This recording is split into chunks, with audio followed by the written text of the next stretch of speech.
Olá, no vídeo anterior vimos o uso da vírgula entre os termos das orações. Essa pontuação é muito importante para que haja uma boa leitura e um bom entendimento dos termos das orações na hora de construir a sua frase.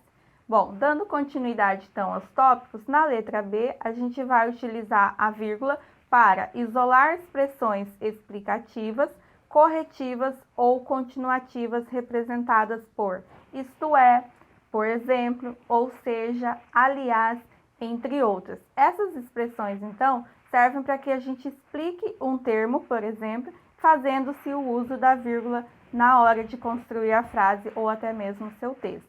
No primeiro exemplo, nós temos: a violência social é um fato grave, ou melhor, assustador. A expressão destacada torna nessa frase uma explicativa do que vem a seguir. Nós temos o uso da vírgula para que dê uma pausa na hora da leitura, fazendo com que haja uma melhor compreensão dessa frase da forma como ela está posta. No segundo exemplo, nós temos: pretendo despachar os documentos em breve, isto é, na próxima semana. Novamente, a expressão destacada vai ser posta entre vírgulas para que a gente faça a pausa devida na hora de se fazer essa leitura. Dentro desse tópico, nós temos essas expressões que vai fazer com que a gente explique o primeiro termo da oração com o uso da vírgula, a expressão destacada e dá-se continuidade para finalizar a sua frase. Bom, nesse tópico então da letra E, nós temos separar apostos e vocativos em uma oração. No caso do vocativo, é o primeiro exemplo.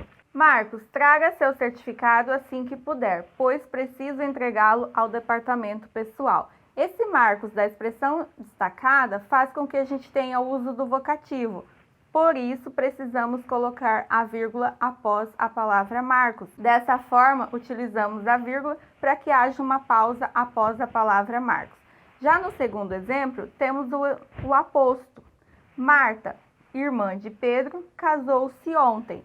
Esse aposto é colocado entre vírgulas para que a gente explique o termo Marta então.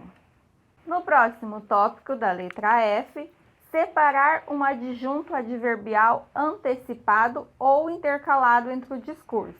Nesse caso, então, o uso da vírgula entre os termos da oração vai fazer com que a gente tenha o adjunto adverbial sendo colocado em destaque por meio do uso dessa vírgula. O exemplo, então: naqueles tempos havia uma maior interação entre as pessoas.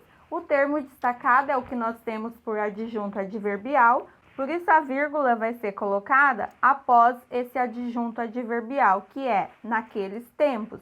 No outro exemplo, nós temos: sem que ninguém esperasse, repentinamente ela apareceu. O termo destacado, como eu já disse, é o adjunto adverbial, coloca-se entre as vírgulas para que haja justamente a pausa dada pela pontuação que chamamos de vírgula. No próximo tópico da letra G, entre a oração subordinada substantiva e a principal, nós temos um caso de que não se usa a vírgula. Então, a gente tem que estar atento pelo seguinte: seu desejo era que todos o visitassem.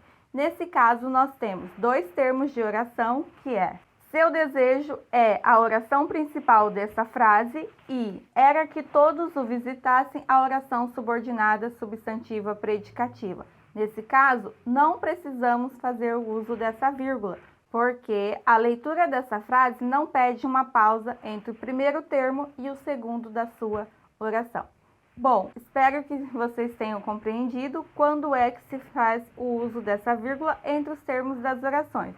Vimos alguns tópicos de como fazer-se o uso dessa vírgula e o último tópico, no caso da letra G, de quando não se faz o uso da vírgula entre o primeiro e o segundo termo. Por hoje é só, espero vocês até a próxima aula.